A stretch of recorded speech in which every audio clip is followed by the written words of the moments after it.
Shalom semuanya, selamat bertemu hari ini dalam kegiatan belajar mengajar kita, masih edisi belajar dari rumah.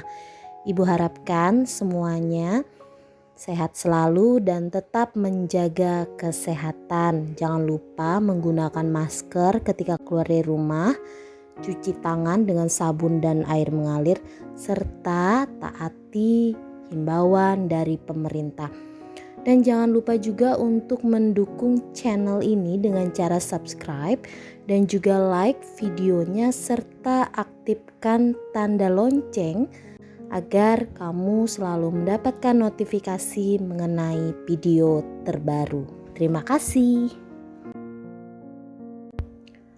Mata pelajaran kita hari ini adalah Pendidikan Agama Kristen dan Budi Pekerti untuk kelas 9. Materi hari ini kita mulai dari bab 1, Gereja sebagai umat Allah yang baru. Ada beberapa bahan Alkitab yang akan membantu kita dalam memahami materi ini, terambil dari Kisah Para Rasul pasal 2 ayat 1-4, 1 Petrus pasal 2 ayat 9-10, dan Yeremia pasal 31 ayat 31 sampai 34.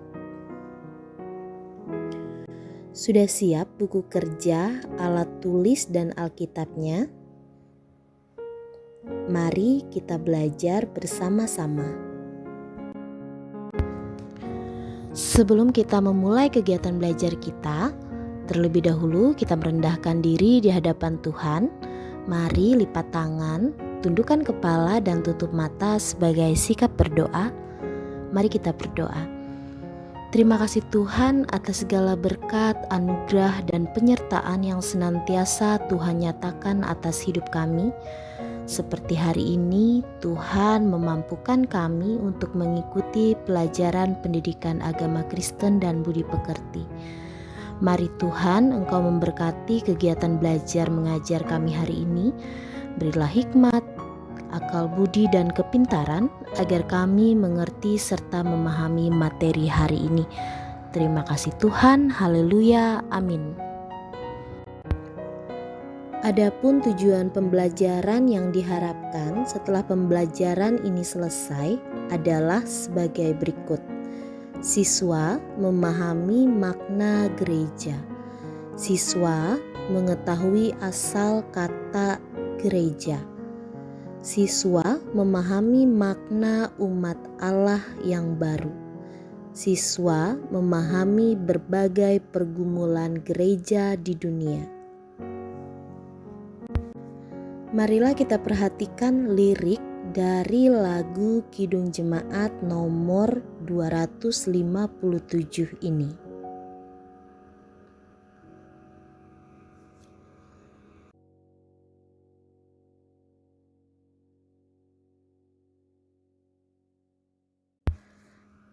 Kegiatan 1. Setelah memperhatikan lirik dari lagu tersebut, hal apa yang kamu dapatkan?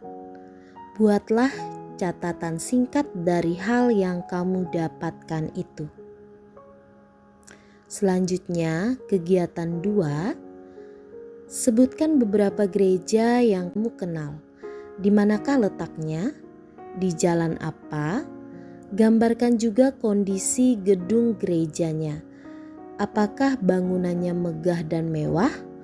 Ataukah sederhana saja? Dengan atap rumbia dan dinding bambu saja.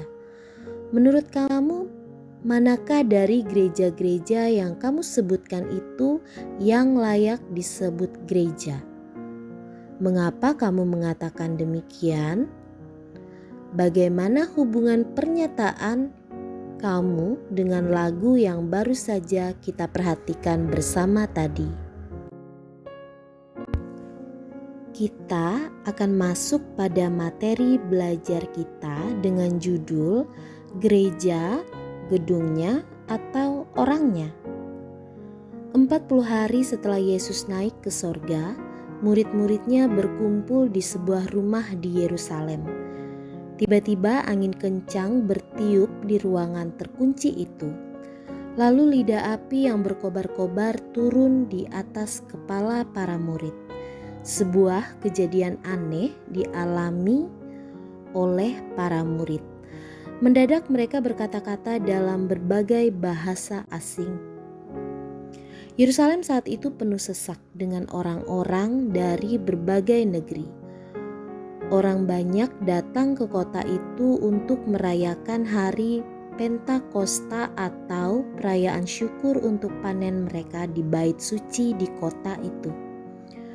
Murid-murid pun keluar dari tempat mereka berkumpul.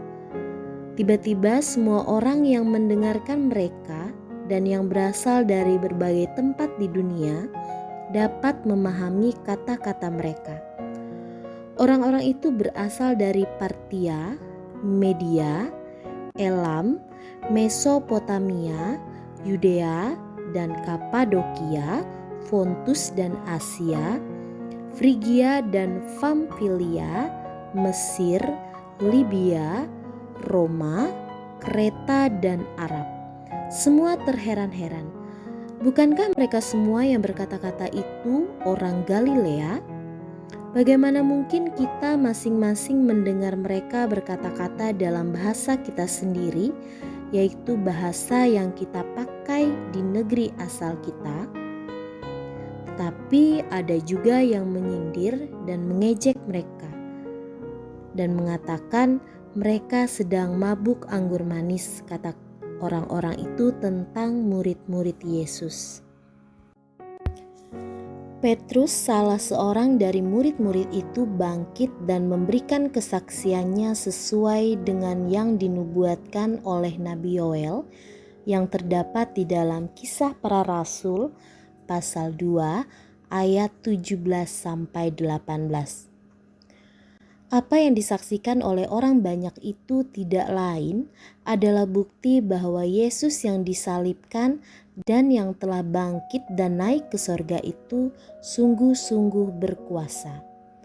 Petrus menjawab, "Bertobatlah dan hendaklah kamu masing-masing memberi dirimu dibaptis dalam nama Yesus Kristus untuk pengampunan dosa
Anggota-anggota gereja adalah orang-orang yang dipanggil untuk keluar dari lingkungannya, sanak saudaranya, kaum kerabatnya, untuk menjadi bagian dari sebuah komunitas baru yang bernama gereja.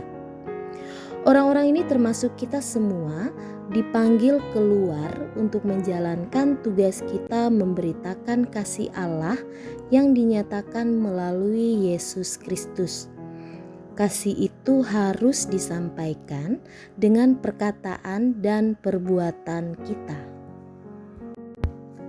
Bagian D, umat Allah yang baru. Bagaimana hubungan gereja dengan umat Israel? Apakah keduanya berbeda atau sama? Dalam Yeremia pasal 31 ayat 31 sampai 33 dikatakan demikian, sesungguhnya akan datang waktunya, demikianlah firman Tuhan. Aku akan mengadakan perjanjian baru dengan kaum Israel dan kaum Yehuda, bukan seperti yang telah kuadakan dengan nenek moyang mereka.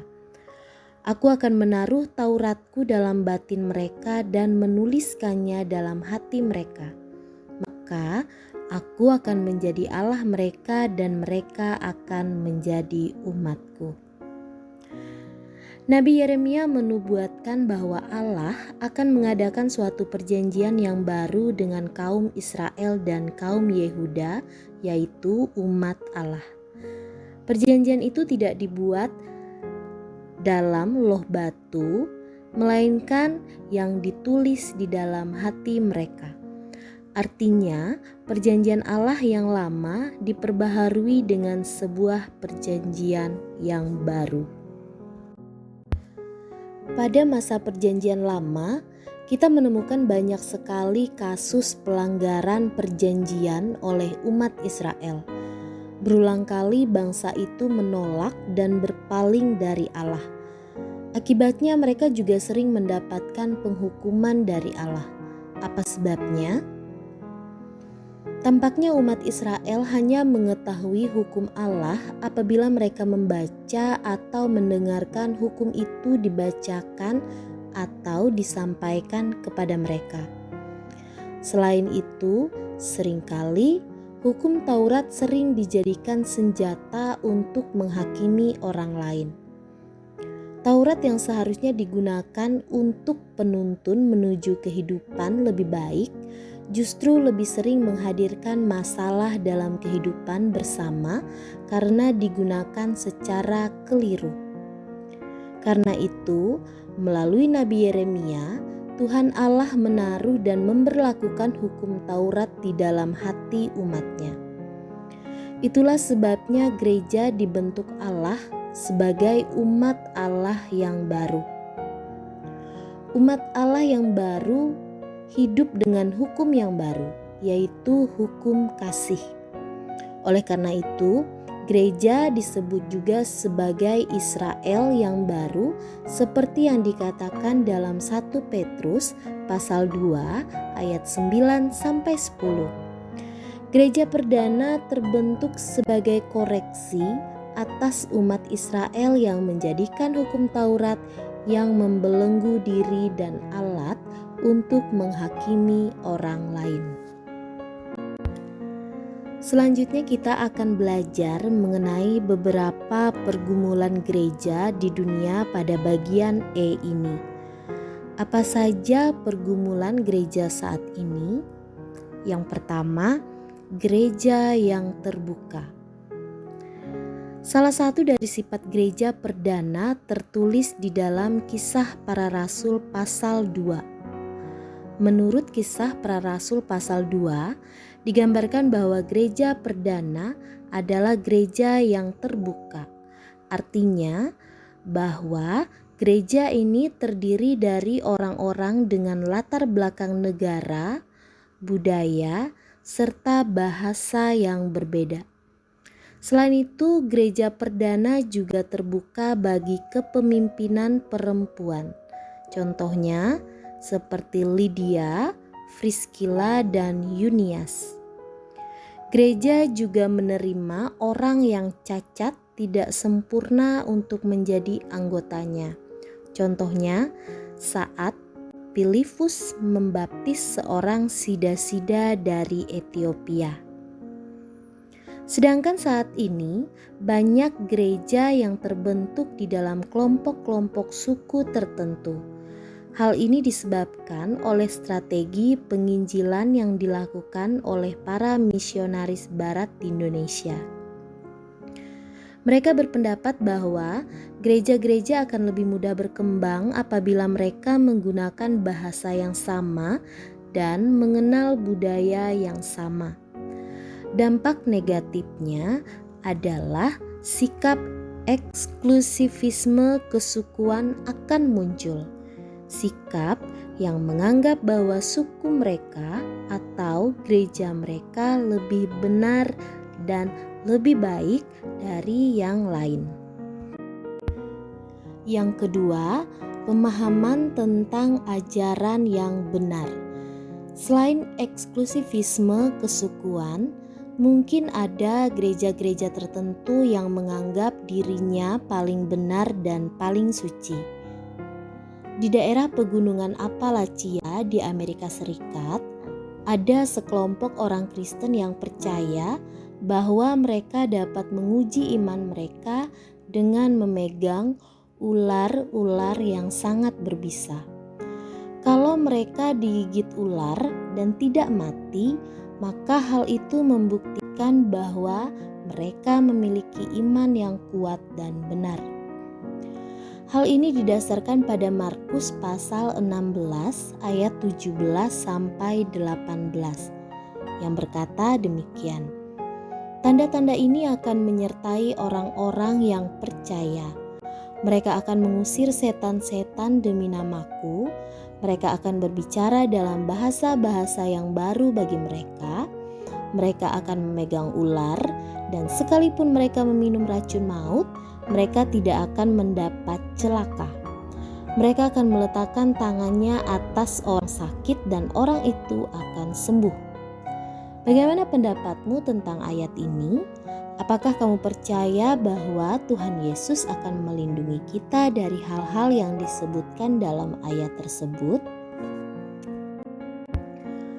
Tentu saja kita percaya bahwa Tuhan akan melindungi kita dari mara bahaya.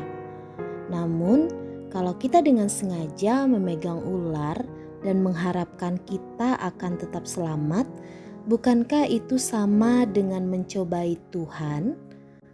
Hal ini serupa ketika Yesus dicobai oleh iblis di padang gurun. Apa jawab Yesus kepadanya? Janganlah engkau mencobai Tuhan Allahmu. Yang ketiga, gereja yang gagal menjadi teladan.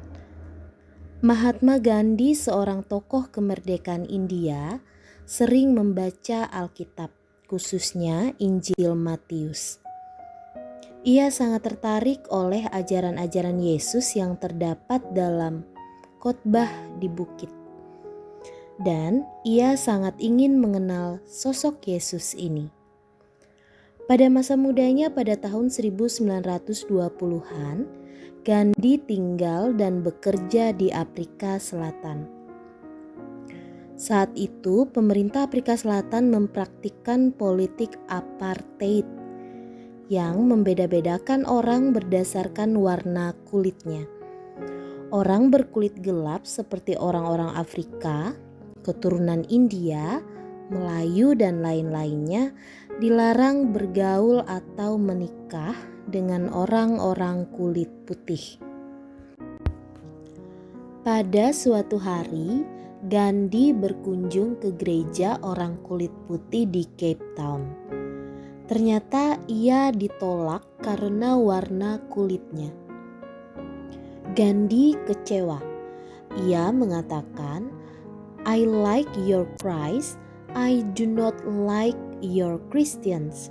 Your Christians are so unlike your Christ." Artinya, aku suka akan Kristusmu, tetapi tidak suka orang-orang Kristenmu. Orang-orang Kristenmu sangat berbeda dengan Kristusmu. Apa yang dikatakan oleh Gandhi ini merupakan sebuah kritik yang tajam bagi kita orang Kristen karena kita seringkali gagal mencerminkan siapa Yesus Kristus yang sesungguhnya yang kita kenal dan sembah itu. Selanjutnya yang keempat, hidup saling berbagi. Salah satu cara hidup yang sangat menarik yang diperlihatkan oleh gereja perdana adalah bagaimana setiap orang menjual harta milik mereka kemudian hidup saling berbagi. Orang-orang Kristen perdana tidak menganggap milik mereka hanya untuk mereka sendiri. Mereka saling membagikan apa yang mereka miliki sehingga tidak ada seorang pun yang berkekurangan. Cara hidup ini sangat menarik karena sangat berbeda dengan hidup sebagian orang yang materialistis, yaitu sangat mementingkan harta dan kekayaan. Orang yang materialistis selalu menilai orang lain dari apa yang orang itu miliki, mobil apa yang dikendarai, merek pakaian apa yang mereka kenakan, di daerah mana mereka tinggal, berapa luas tanahnya, kemana mereka berlibur, dan lain-lain. Bagi orang Kristen perdana, gaya hidup itu didasarkan pada kecukupan dari apa yang mereka butuhkan, bukan dari apa yang mereka inginkan. Ada sebuah ungkapan dalam bahasa Inggris yang berarti hiduplah sederhana agar orang lain dapat sekedar hidup. Bila kita berlebih-lebihan, makan minum secara berlebihan, melampaui batas kebutuhan kita, maka akan ada banyak orang yang di luar sana hidup berkekurangan. Tuhan mengajarkan kita hidup dengan secukupnya, seperti yang dijalani oleh orang-orang Kristen dari gereja perdana tentang bagaimana cara berbagi dengan sesamanya. Kita berada pada akhir pelajaran kita hari ini. Ibu akan membacakan rangkuman materi dari bab 1 ini. Gereja yang terbentuk di Yerusalem pada hari Pentakosta adalah buah pekerjaan Roh Kudus, bukan pekerjaan manusia. Gereja perdana terdiri dari orang-orang yang beraneka ragam suku, bangsa, ras, dan bahasa. Dengan demikian, gereja adalah komunitas yang terbuka dan inklusif. Terpenting dari gereja bukanlah gedungnya, melainkan orangnya. Dengan demikian, sederhana atau mewah gedungnya tidaklah penting. Orang-orang di gereja perdana hidup dengan berbagi kepada sesamanya. Gaya hidup ini masih dilakukan oleh banyak orang Kristen dan gereja lewat persembahannya. Bantuannya kepada orang miskin, para korban bencana alam, beasiswa pendidikan, kepada orang jompo, keberpihakan kepada orang-orang yang mengalami ketidakadilan, dan lain-lain.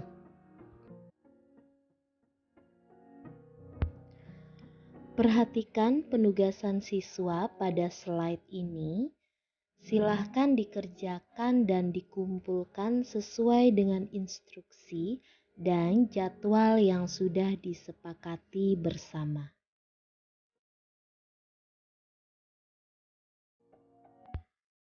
Sebelum kita masuk ke dalam doa penutup, Ibu mengajak kita untuk menyanyikan sebuah lagu dari NKB 111 dengan judul Gereja Bagai Bahtera.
Apa jauh di manakah pelabuhan abadi?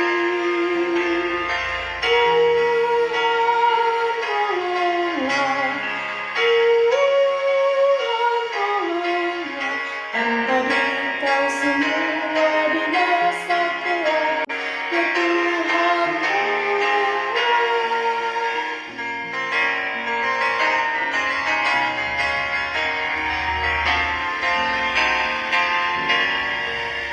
gereja bagai bahtera pun suka berhenti, tak menempuh samudera, tak ingin berjaring, dan hanya masa jayanya selalu dikenang. Hanya tekan dunia dalam bertenggelam, gereja yang tak bertekun di dalam tugasnya, tentunya oleh Tuhan pun tak diberi berkat.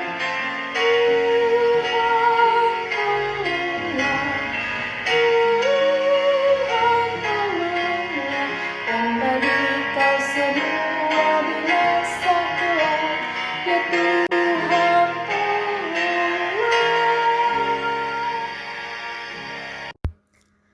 Kita akan mengakhiri kegiatan belajar mengajar kita dengan berdoa. Mari tutup mata, lipat tangan dan tundukkan kepala sebagai sikap berdoa. Mari kita berdoa. Ya Bapa, terima kasih atas gereja yang telah Engkau panggil keluar untuk menjadi pelayan-pelayan-Mu. Tolonglah kami agar kami sungguh-sungguh menjadi alat-Mu di tengah-tengah dunia. Kami percaya bahwa Engkau tidak memandang diri kami secara pribadi ataupun kondisi gedung gereja kami. Karena kami mengerti bahwa yang terpenting adalah kesungguhan kami untuk menjadi alat-alat-Mu. Dalam nama Tuhan Yesus Kristus kami telah berdoa. Amin. Kegiatan pembelajaran kita sudah selesai. Terima kasih atas perhatian dan semangatnya dalam pembelajaran hari ini. Dukung terus channel ini dengan cara subscribe dan like videonya.